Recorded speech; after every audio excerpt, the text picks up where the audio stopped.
يا إله العالمين يا موتي الركيسة أمرادك يا بيتك داكونا دكيسة أمان جيرا دنبيكو بيتي دنيا كيسة يا الله انسن جال داسيتو بيكوان Koreen manguddoota mari'ataa jiran yoo isaan hoseensisanii mariisisan deebii isaantu dhufee isinii kenna waan mari'atan isin quubsaa irraa fudhattan isin hin quubsu mirga keessanitti fuftan waliigaltan isinii ta'e kanaafuu nama sadii bakka kenna dubartootatti fayyadama daa'imoolatti fayyadama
Ifama warra batatan hatun gidulaman ke sanjira hatun warra gurracha gidulaman ke sangade jira bekanno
barbaaddan asuma tuutee fagaatina ammoo numa teenya kameeraan Egypt biyya Kaayiroo keessatti uummanni biyya tanaa Oromoo qalee jiraate.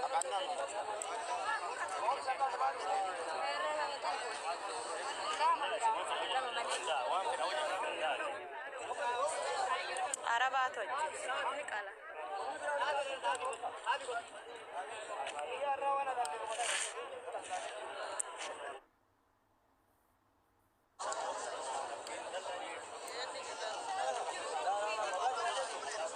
taswiira nurraa dhaabaa jedhaan warri taswiira nurraa dhaabaa.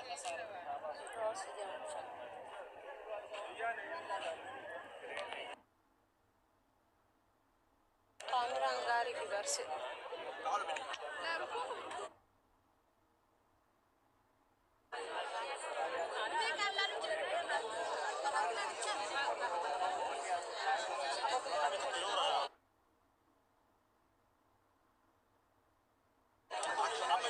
Sumaan balleessan wallahi sababa tokko malee qabanii ajjeessanii. Garaa nama nyaataan shabaabaa fiigeen quufne akkuma keenyatti. Akka itti ajjeessanii garaa nama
Kaameraan gaarii lamaa dhaabsisan sun.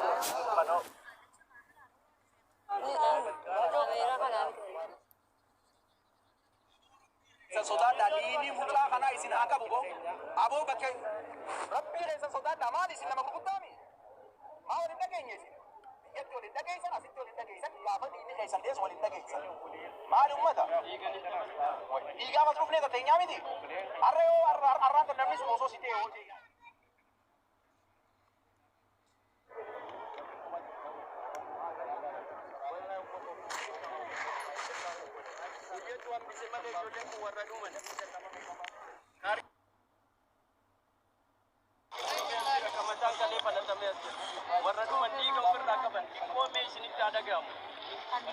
Isiniif immoo galatatu malee. Dhiiga obboleessa kootii galata sana immoo achi keessadha.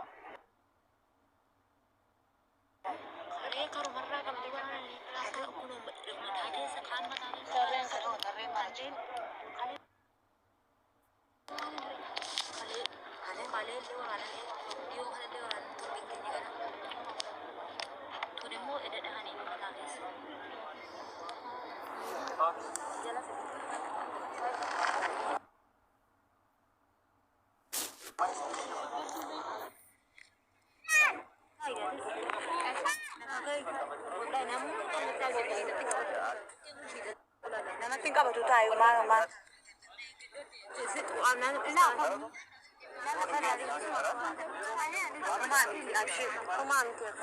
wal dandeenyeetuma taa'uun biyya duraanuu beeyne biyyatti irra gatta.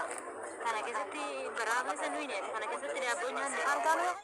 Garbee manummaa keenyaa kana keessa kana godhanii cilee qabsiisaniituma daabboo akkasitti naqanii nyaatu. Dhalaan tuqatutti hin jiru. Dhalaan naamusa qabu. ورا المديرات مشكلة لان كابو بيتا Abbaan gadi haadhu waan keessa jiru. Kun akka akkana godha. Namni tokko waa irra harka isa tokko wal baasaa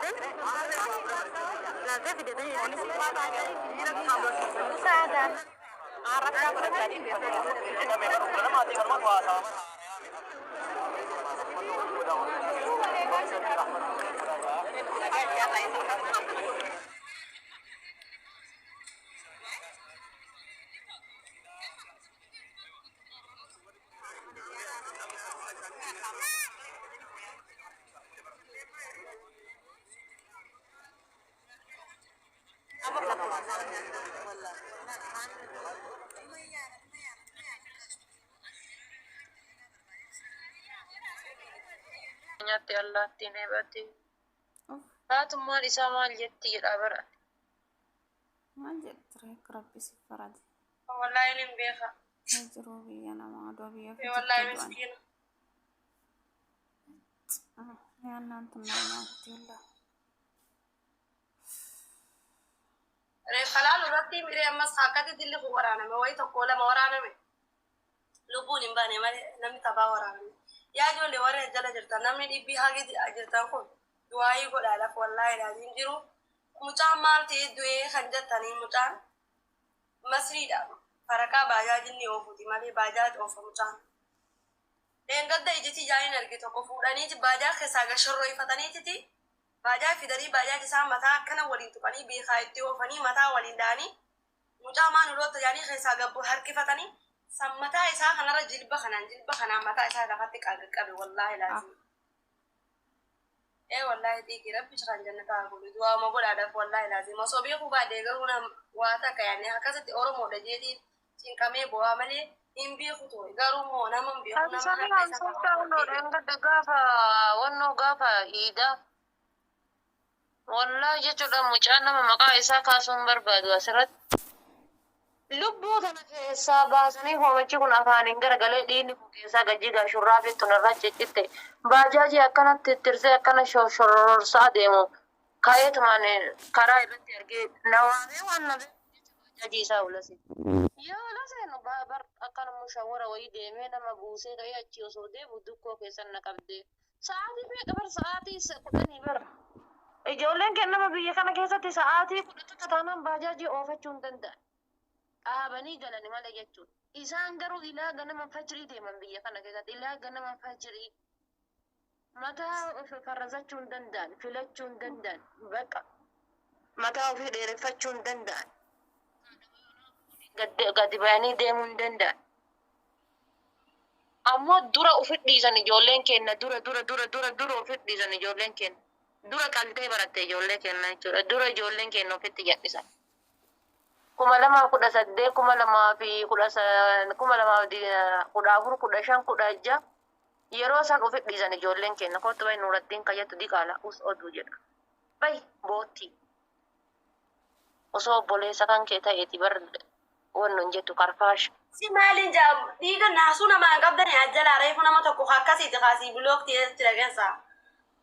Maaliif garuu obboleessa keessa namni jiru isinitti dhagahamu. Baajaajii manni harkifatee deemu tanaayyuu bara warruma isa beekutu iyyuu akkana jedhaa baga du'e akka waan baajaajii san ofii gangalfatee oofatu hoyi.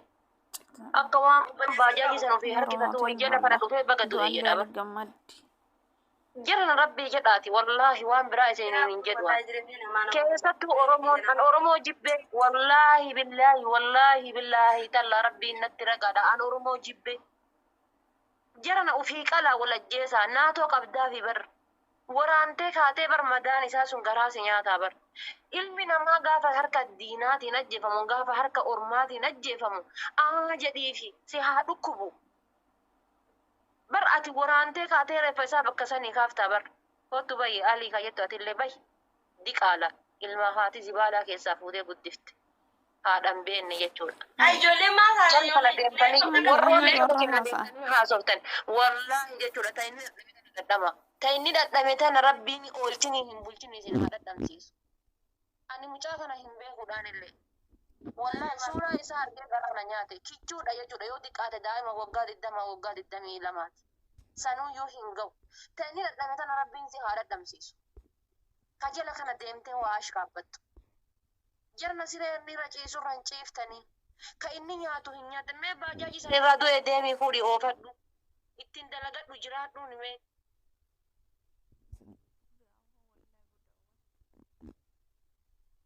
Yooma arsii yoo ta'e mee yooma arsii ta'e jennaan gammadanii. Yooma arsii yoo ta'eetiin jedhan nama gammachiisa. Nama mucaa wallaggaa tokko yeroo diinni ormi qalu na gammachiisa. Na gammachiisa yeroo ormi qalu. Kana yoo mucaalla. Ijoollee ajjala jirtan Mee taa'ima kana naannoo kichuudha jechuudha. Mee garanna gubate wallaahi. mucaan kana haa gartan kan. Garaa isin nyaatu xiqqishoollee maaliif garuu maaliif akkana taatan cakka akkatti cakkanii naaf fedhii rabbii jaala. Obboleessa keessanii bara. Osoo har'a waan fadhe addunyaa kana gubbara balleessee waan fadhe balleessee takka diina hankeetu ta'e si walola hankee qabaate guyyaa inni dhaame garuu bira dhaabbachuu qabda. Si galee. Ammaara tokko biyya kana keessatti osoo diinni qabe wallaahi hin gammadu. Sababa maaliitiif sababa Itoophiyaa jennu walitti qabnu. Amaara ila kabira hafe Amaara ila Amaarri amma diina kennaa miti. Baga akkas godhan hin jedhu Amaara. Ati akkamitti afaan Oromoo barreessaa maqaa Oromoo moggaafattee jala kana teetteetiin kama du'e jettaa. Barre baga du'e azala isaati gahe ka jedhullee jira bar. Nyaateen kubne la mucaalla. Agartan kana la. Ade ijoollee wallaa of. Tari. Narraachi qaba rabbii gadiitii atillee. Osoon beekuu baadhee osoon guyyaa tokko isaa wajjin haasawuu baadhee isaa wajjin karaa tokko deemuu baadhee garuu wallaahi laazim mucaa kana yoo inni wajjin achitti yoo inni ittiin isa argee kan booda garuu maatii tan keessa gideenii baajaaji dalaguu nama wal baradheen tokko wallaahi laazim. Miskiina wallaahi laazim. Nuka falaa bar nuka bila moo boo'ichaa fi ashangulitii boo'ichaati bita falaa doolaan ta'e yaali muka. Awaa isinillee tokko wallaahi. Ashangulitii boo'ichaa dhiisaa du'aayi godhaadhaaf. Du'aayi godhaadhaaf ammallee laayii birra jira. Ammallee ijoolleen haala jirti quba qabdanii. Galuu didanii ijoolleen reeffa nu garsiisarraa reeffa nu garsiisadhaa reeffa garsiisuu didan. Reeffaa jecha ijoolleen meeqaatamtu madaa'e meeqaatam. Hangi madaa'ee isaaban qabu. Ni galee. Amma mucaa wayyaa madeen gaddii tana wallaahi jechuudha. Dhayanii lafummaa ol ka'an baqassanii ka'anii fidanii bunaadhaan shagan. Gizee dhayan san ijoollee keenyatti dhiyaachuu dhooggan. Ijoolleen keenya lubbuudhaaf irraa fiigan. Itti dhiyaachuu dhoogganii nama afuriin itti duuddee bunaan ashadde. Erga bunaan ashadde maal godhe diinni mucaa keessa gaggaragale garaa keessatti. Ashagamee miti reessaan ol baya diinni garaa keessa gaggaragale. Mucaan daqiiqaa shayyoo ga'e ol fuudhamee gubbaa lafatti gatti. Lafa gaggaragale. Yoo lafa gaggaragale bakka kana nama inni gajjigee jennaan jiidheetiin irraa fottoqe bunni ashaganiin buna bullaayaa kanaan fidde ashatte jarri. Achitti dhiinni fottoqee keessaa gaggaragale. Sa'aatii sadiitti osoo mucaa san dhiinni sun akkasitti akka nama kurree bishaanii bukkiseeti keessaa jiguu baatee mucaan sun lubbuun dabarte jechuudha.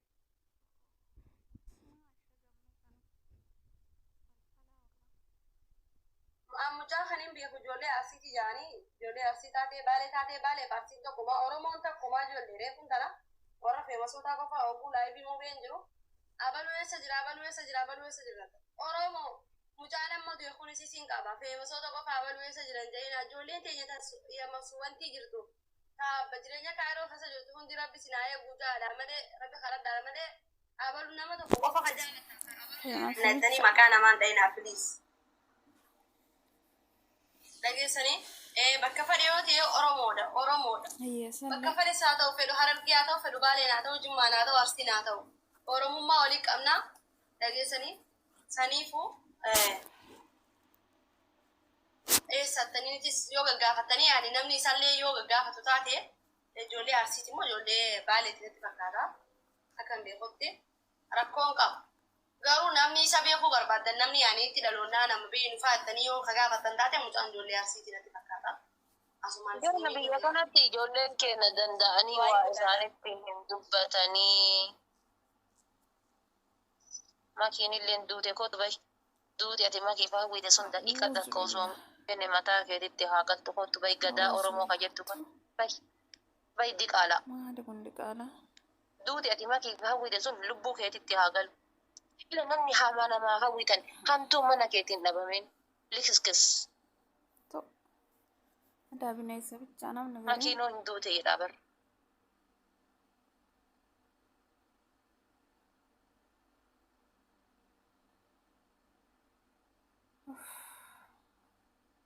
Doa gammadu jechuun. Biitu walii Doa gammadu jechuun liqeen. يا إله العالمين يا موتي الركيسة أمرادك يا بيتك داكونا دكيسة أمان جيرا دنبيكو بيتي دنيا كيسة يا الله سنجال لداسي تبيك وانك